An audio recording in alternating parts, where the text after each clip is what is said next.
Welcome to Recross the Paths. I'm Cade, and I'm here today with Dave. Welcome, Dave. Hello. Thanks for having me on. Excited to be here. Thank you for being here. I'm so excited to have you here.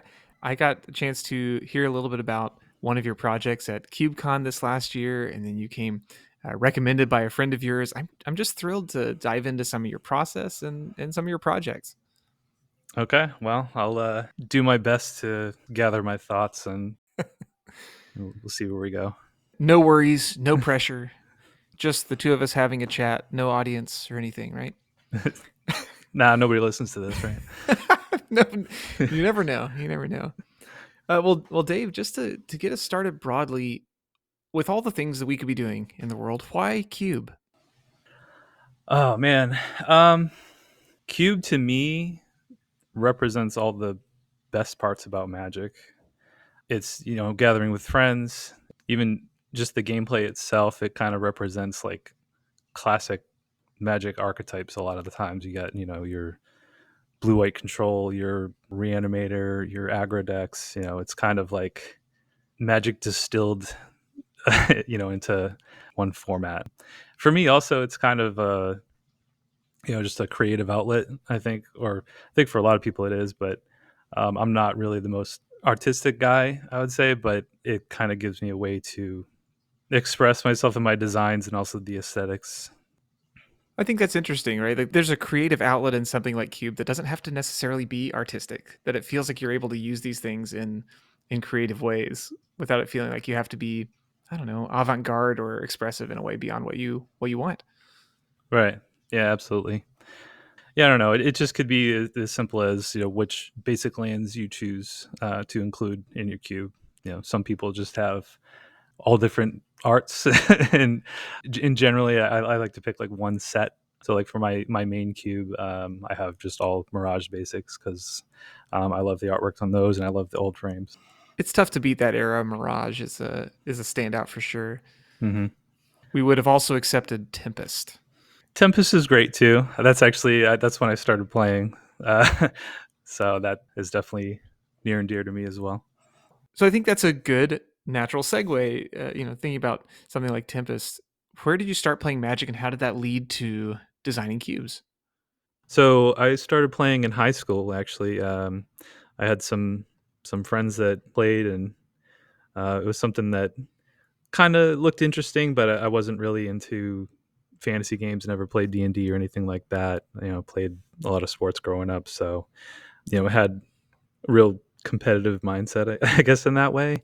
And then one day somebody mentioned that they hold tournaments at the mall for this, and it's like, oh, okay. And that really kind of flipped the switch for me. And I was like, all right, yeah, now I'm interested. Let's let's do it.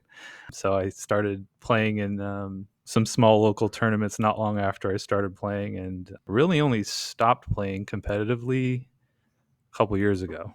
Right around a particular big happening in the global circumstance, I imagine. I did take some time off, yeah, around COVID times because there weren't any tournaments to play in, and then I played a lot of modern after MH2 came out, and then tournaments were kind of back. And then I went to a regional, I don't even know what they're called now, regional championships. I went to one of those, and then I decided I don't think this is for me anymore. And that was like the last tournament I played in. Yeah, that's totally fair. I remember when I started judging, they were PPTQs that fed into the Pro Tour, and now they're RCQs, like regional championship qualifying. So the name keeps changing. Yeah, I'm from the old school where PTQs just sent you to the Pro Tour and they paid for the plane ticket. So Oh boy, yeah, when your prizes were actually travel or lodging or something that wasn't hmm just an opportunity to pay for a plane ticket. yeah, yeah, I was lucky enough to make it to a couple of those. So now I think it's too expensive to justify for me at least. Well, and certainly different seasons, different outlets. hmm Was cube part of the vocabulary during that time, or is that something that got added later on? So cube was something that kind of came up along the way. So I'm originally from the Boston area and moved to Ohio in 2009. Prior to moving to Ohio, we had a group of friends in the Boston area, and we had, it wasn't called a cube. Uh, it was just called The Box. And I love that. yeah, and the box was like a 4-row box of unsleeved cards that were just, I believe I didn't create this. This is somebody else made this, and it was just cards that we liked in limited. We had a lot of limited players in the group, and it was just cards we liked in limited, and we would make packs with envelopes, little envelopes that were cut in half, and I never even heard of the term cube at that point, and it wasn't until probably closer to when I moved to Ohio than I actually learned about. Oh, cube is like this thing. You could have different styles of cubes. You know, you can have your powered cube, your popper cubes, and what have you. And then yeah, shortly after moving to Ohio in 2009, I created my kind of my main cube, which is a peasant cube, right around 2010 or so. I love the spirit of like convergent design in a way where different people are going to get to that idea of, well, I want to keep drafting. How do I do that? Just I love this execution of just throw it in a box. Yeah, yeah, it's really wild. I yeah, I don't know how it came about, but it was a lot of fun. And then eventually came up with the idea of like, okay, everybody that's drafting, everybody just throw $1 like in a hat or whatever, and then that was just used to just buy cards as they came out.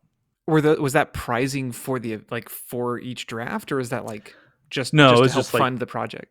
yeah, it was just to help fund. It was real. It was a real communal thing. I will say I was probably someone who drafted it not so much, but that was kind of my first experience with a cube like format. But I probably in reality drafted it like 10 times maybe. I mean, that's more than some cubes get drafted ever. So you've Yeah. done pretty well there.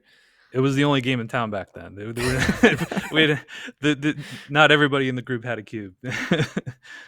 So you said that was where then you started building. Is that the same cube that is now the one that we would call the goat peasant cube, or is this something else that became that? No. So the Goat Peasant Cube is kind of an offshoot, I would say. It was a new project. The cube that I was talking about is kind of just a generic Peasant Plus cube, I guess you would call it. You know, it's the common and uncommon cube with rare lands in it. It's not that interesting to talk about. We can talk about the Goat Cube.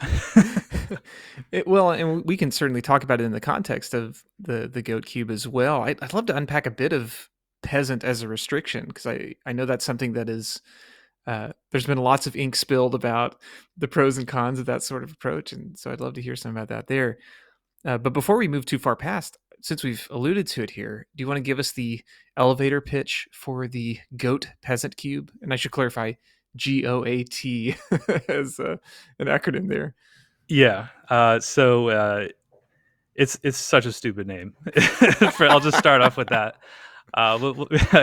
We can get into that in a minute, but the elevator pitch is it is a pure peasant cube, so only commons and uncommons. It's highly synergistic, and it uses lots of counters and tokens to weave those synergies in the cube. What was the inspiration for a project like this? So I was inspired to create this cube after playing it was Caleb Gannon's Powered Synergy Cube was featured on Magic Online, and I drafted that one probably a handful of times when it was out, and I was just kind of blown away. I was just like, I didn't know a cube could be like this, because up to that point, all the vintage cubes were pretty similar. Just throw all the best cards in, and which was fine. I mean, I had fun drafting those cubes too, but that cube was really something that got the wheels turning. So the Goat Cube is relatively new. It's only a couple years old at this point. It's like 2 years old. So up to that point, I had a Peasant Cube for over 10 years, 12 years, something like that. So I was just like, I wonder if I could build something like that in a peasant environment. Because most Peasant Cubes that I'd seen, I look at a lot of lists, try to get inspiration, try to see cards maybe that I missed or anything like that. I'd say most of them are, a lot of peasant environments are Flame Tongue Kavu, Mold Drifter, Ephemerate, 2-for-1s, things like that. Cloud Goat Ranger. Your all stars, yeah. Right. Which is fine. But usually the games just evolve into, who is getting the most value out of their their cards. And Who got more twos over the ones? Yeah. exactly. So I wanted to see if I could build an environment that wasn't so much about that and was more about how could we build decks that are more synergistic. So you're not just going to be able to play a single card and just take over the game. You're going to have to combine cards to really get your value. So having a peasant cube before is it? I was trying to think of how to frame that as like which is the chicken and which is the egg. Which came first? Is like I wanted to build a peasant project in this vein, or was like I wanted to build something in this vein, and peasant was just the vehicle for it. Yeah, I think it's just because I had so much experience with peasant cubes and just knowing the card pool. It really helps when you can cut like half the magic cards off. It's like, um, as far as restrictions, like why peasant, I think that's a big thing. It's like, you pull up the spoiler for a new set and you just like sort by commons and uncommons only, and takes a lot of the complexity out of it too.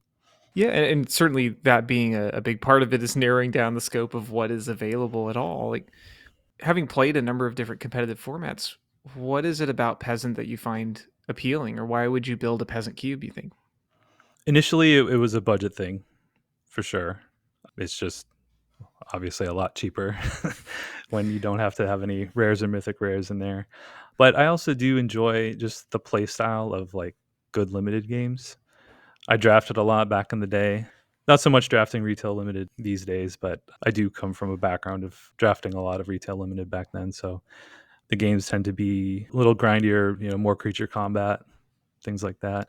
And I think just as we've gone further and further, and the more recent sets are just so much more complex than they used to be, and it kind of helps make it not not as complex. Though this cube was definitely way too complex when I first started it, so I had to kind of pull it back a little bit.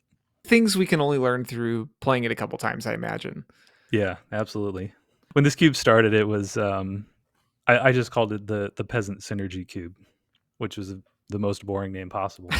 But it wasn't created to be a token based environment or anything like that. It was just meant to be a synergy cube, and and in my mind that meant, okay, I had a bunch of zombie tribal elves, wizards, life game themes, spells matter, kind of all these different things, and I was trying to weave everything together, and in my head it made sense. I was like, well, this card's in there for this, and it's like, but it really, once we drafted it a few times, it didn't make a lot of sense to my drafters. Mm. And so then I had to kind of go back to the lab and be like, okay, I don't want to say I'm dumbing it down, but I want to make it more clear to my drafters, what are we doing here? Or like, what are the types of things that you can do in this cube? So I kind of had to I eventually simplified it into kind of four main pillars and then went from there. And that made it a lot better. Yeah, what does that look like practically when your players, in a manner of speaking, don't get your vision? Like, what can you do practically to adjust to that? I mean, for me, it's like, of course, I know what I was trying to do, but like I said, I just broke the cube down. Okay, what are we really doing here? Or what are the main themes of the cube, and like what can we cut out, what can we keep, what themes make sense, what has cross synergies that we can keep in here. So I broke it down into tokens, modified creatures, artifacts, and graveyard stuff, and kind of everything branched off from those things. And so it made it easier for me for people that have never drafted it, I can just say it's a very highly synergistic format. These are the main themes. And when somebody opens a pack, my goal was when you look at the cards, it's telling you these are the directions that you can go. You're not going to get suckered in by some zombie lord and then, you know, end up with a half zombie, half elf deck or something. You know what I mean? Yeah, I'm trying to remember who was talking about that. It may have been Justin Parnell on one of the UberCube episodes talking about trying to avoid traps. That you don't want to give something that your players can't actually achieve in the design. Yeah, that's something I'm always mindful of, and I think most cube designers know, not to not to put traps in. But I think a trap can also just be, and I've had this happen with this cube as well, where it's not even so much that it's a not well supported archetype, but it could be that it just doesn't it's not on the same level as some of the other things that are going on in the cube. So it's like you could have a deck that looks perfectly, you're like, "Oh, this looks great," but then it just doesn't really hold up. Yeah, in that spirit of trying to build synergistic either packages or archetypes, how do you avoid just including generically good cards as glue? Ooh, well, one of the things I do when I look at cards that I wanna put in the cube is, would somebody play this no matter what deck they're trying to put together? And I'm okay with that when it comes to removal and interaction. Not so much okay with it when it's like a, Ravenous Chupacabra or something like that, where it's just like, this is just gonna go in every black deck. So, for example, in this cube, I have the other one from Lost Caverns of Ixalan. The Chupacabra Echo, I Yeah, the think. Chupacabra Echo. So you just gotta work a little bit for it. I like that card a lot. Yeah, it's a cool card. It's obviously it's not as good as Ravenous Chupacabra because you don't just get to automatically kill the creature, but yeah, you gotta work a little bit for it. But I think that's one of the main things that I took away, and I guess one of the lessons that I've taken, which I've taken a lot of lessons from this cube just in design. But when I first made it, I wanted the interaction to be a little bit slower so that people could do their thing, give people space to get their engines up and running and getting their deck rolling. But what ended up happening is it just led to these really snowbally games where it's like one person would get ahead and then you don't really have the interaction or removal to get back into the game. So that's something where I had to kind of recalibrate, go back and put some generic good removal like Path to Exile and Fell and things like that. That's really interesting. So, like when you're thinking about slower, was that more expensive or is that sorcery speed or a little of both? Like, A little bit of both. Yeah. And another thing off of that, I mean, what I found was I had cards in here, removal spells that would work in specific archetypes. So Flame Discharge was in, which is a card sure. from Neon Dynasty, which is a red X spell, and then it deals +2 damage if you have a modified creature. So yeah, it's pretty cool if you have modified creatures. You got +1 counters or something like that. But the only deck that's going to want that is like a red green deck. So yeah, it's a removal spell, but it's like if you're playing blue red, you're probably not gonna play it because it's just sorcery speed and not very efficient. So it's kind of like I definitely fell victim to like thinking, oh yeah, well I have tons of removal in this cube. I don't understand why the games are going like this. But then you kind of take a step back and you're like, well, yeah, but like certain decks have certain removal spells and other ones don't. Like, so I think tuning the removal to be more generic, or like in the case of blue, putting like mana leak and counter spell in instead of 3 mana counters, kind of gives that color a little bit more play and making the games more interactive. And I imagine tailoring removal has some bonus challenges in an environment like this that has a lot more, well, literally more game objects. So having more tokens, like having to engage with more, maybe more threats per card in a way. Yeah. Well, I try to. There are more trinkety artifacts in the cube than creature tokens, though it has its fair share of creature tokens as well. But one thing I learned from just having other peasant cubes in the past is there aren't very many wrath effects at uncommon. So you got to be careful. Like if you just put spectral procession and every token generator in, it's going to be hard to interact with that with your terminates and things like that. So Yeah, boy, just lingering souls will outpace a good removal spell. yeah, that's true. I did keep lingering souls in this cube just because I'm kind of okay with power outliers being synergistic cards. So lingering souls being, it does kind of break the rule of just being a good card, but it's also something where like you can discard it to something and flash it back, and then maybe when you flash it back, that triggers a card that cares about cards leaving your graveyard or something like that, or just having tokens come into play. So it does a lot of different things, and it hasn't actually been too oppressive or anything like that. Yeah, I imagine where something like Lingering Souls got so oppressive and constructed is where you have multiples of them and you can just keep producing these threats over and over. But if you're equipped to deal with them in an environment like this, I imagine, like you said, probably not too spooky. No, it's not too bad. I did want to ask with a preponderance of tokens or preponderance of extra things, how do you handle tokens practically at the table? Do you do like the actual tokens for each card? Do you use dry erase? How do you approach having more objects? I just do the thing that I think a lot of cube designers do now, where I have all the tokens in colored sleeves of whatever color they are. So you know, the Lingering Souls tokens would be in white sleeves, and zombie tokens would be in black. So I'm not a huge fan of the dry erase. I know it kind of makes it easier, but I think it's a little too fiddly. So I try to make it as least amount of fiddly as possible. I don't know if that makes sense. Yeah, I don't know that I've ever seen a clean dry erase token after the first use. It's Right. just a part and parcel with that. Right.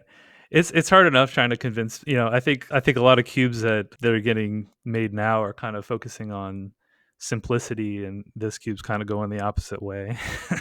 So I try to make it as easy as possible.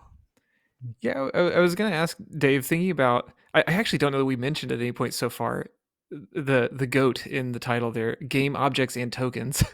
um, Yeah. and we can talk about the title in a second, I suppose. But a title like that or an idea like that seems to inherently imply a higher complexity. Like, how do you engage with that to communicate that to players? I think I just try to tell my players there are a lot of cards in the cube that care about tokens. At this point, it wasn't always that way.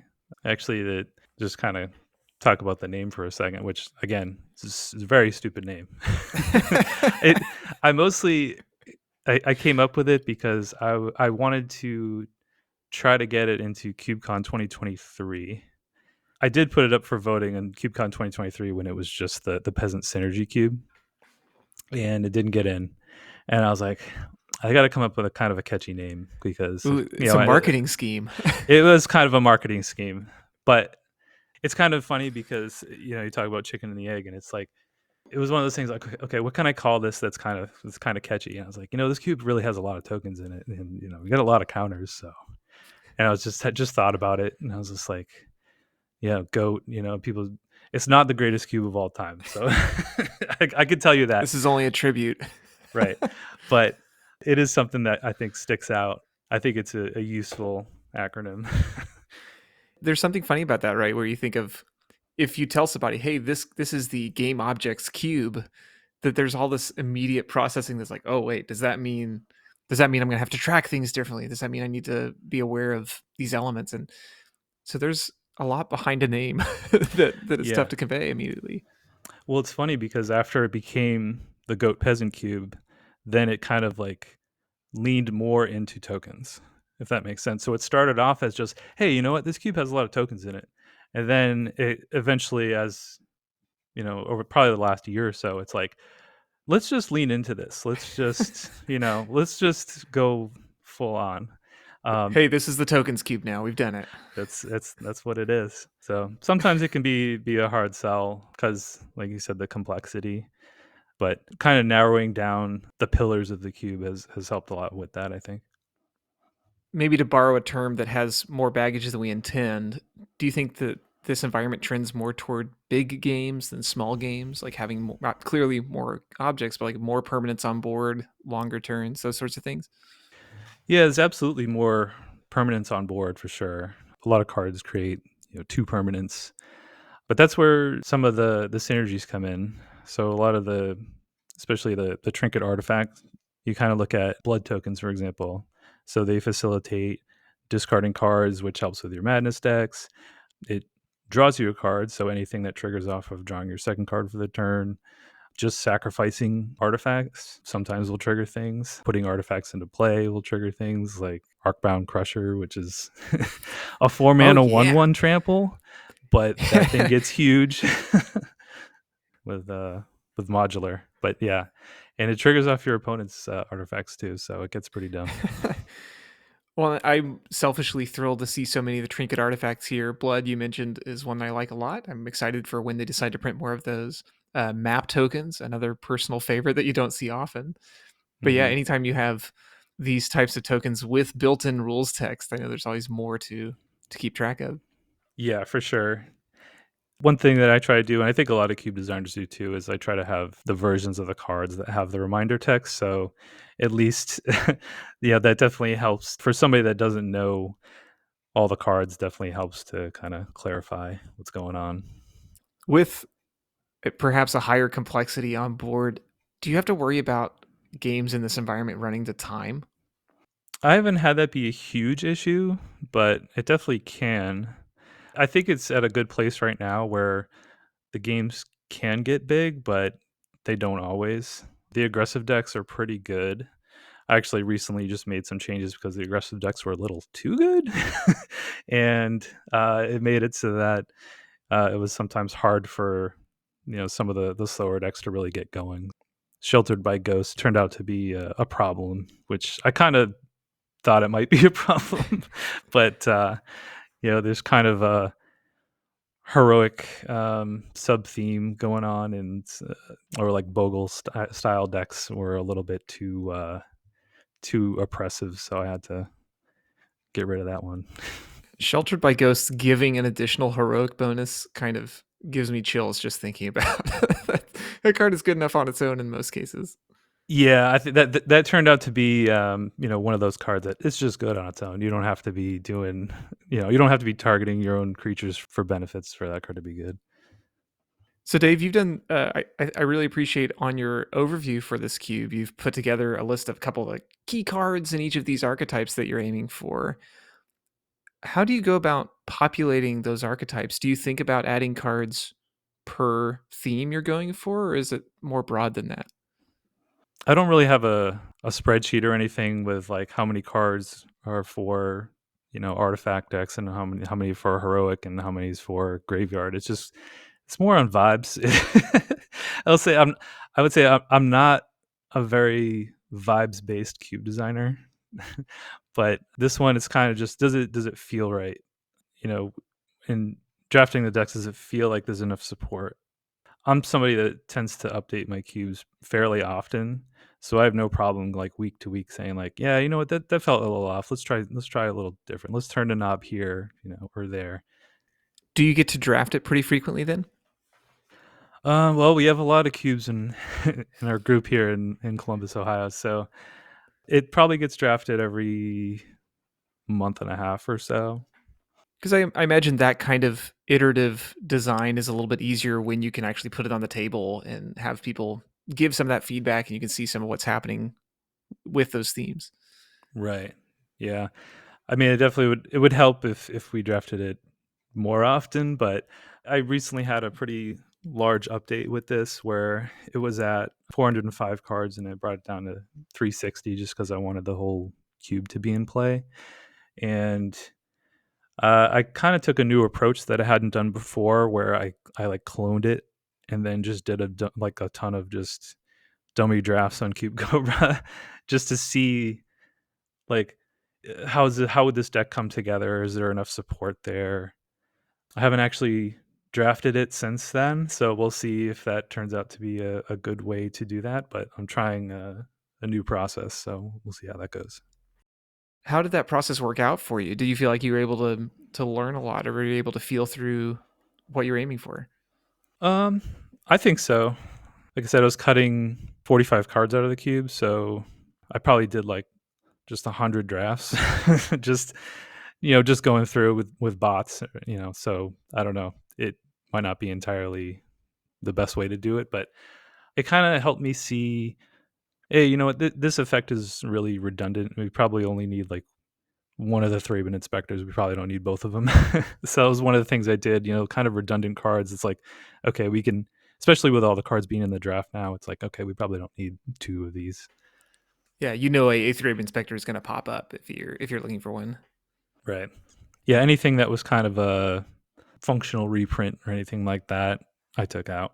But anything else that kind of just felt like maybe we didn't need more of these effects. I'll report back, I guess. We'll let you know how Yeah, it goes. I was going to say this is a good opportunity then to suggest like I'll keep watching the blog. We'll see what comes up after this because I'd love to see, especially a process like that where you're doing that level of work on the front end to see what it's going to look like for your players. I'd love to hear what happens after that. Yeah, it's something I'm always thinking about. I mean, this cube especially it's been a tough nut to crack for sure. Like I said, I've learned a lot just from where I started with this with and where it is now, and I'm sure it's not a finished product and it'll still keep going in the future. So it's just always I feel like I'm always learning a lot about cube design and I've been designing cubes for 15 years at this point. That's awesome. And maybe this is just kind of a hypothetical for us, but do you think cubes can be finished, or do you think they're always ongoing in a way? Oh, for sure. Yeah, I think they can be finished. I think my well, I have another project that's more of a nostalgia based cube. It's just cards from basically 2009 to 2016, and I think that one's pretty much finished because there aren't any new cards that are going to be added to it. So unless I decide to extend the date range, I guess. But no, I mean my other cube, my other just Peasant Plus cube, I haven't really updated in a while. I kind of like where it's at, and maybe I'll add some cards here and there, but it's something that's kind of on the back burner for sure. I did want to ask one big thing about the four pillars, right? That's the tokens, modified creatures, artifacts, and the graveyard. Designing around those pillars, do you find that is does that constrain your designs, or does that help focus it? I think it helps focus it for sure. I mean, that was the goal. So, kind of everything that I'm looking to add to the cube kind of ties back to one of those things in one way or another. But it's really to help the drafters because, like I said, it was just a mess before, just a pile of random synergies, and because I wanted to kind of stray away from at least a lot of peasant cubes that I've seen. It's like, okay, we have blue, white, blink, black, red aristocrats, and this is more like, okay, well, black, red is you can do artifacts, you can do discard, madness stuff. Sometimes you do both in the same deck. Maybe you splash blue for Psychotog, So, Yeah, yes, please. so it's so modified creatures, for example, is mostly in Naya, but I mean, there's still things in black and blue that get +1 counters on them that care about that kind of thing. So I wanted to make it a more open ended thing, but yeah, everything ties back to those pillars. No, I really appreciate that. I think there's something profound about being able to distill some of your goals into something that's digestible like that. That if you want to try something wacky, you can, but here are these anchors. I think pillar is a good word for it. Yeah, I think that was a big level up moment for this cube. Even going back to CubeCon 2024, the cube is like totally different than what it was at that point.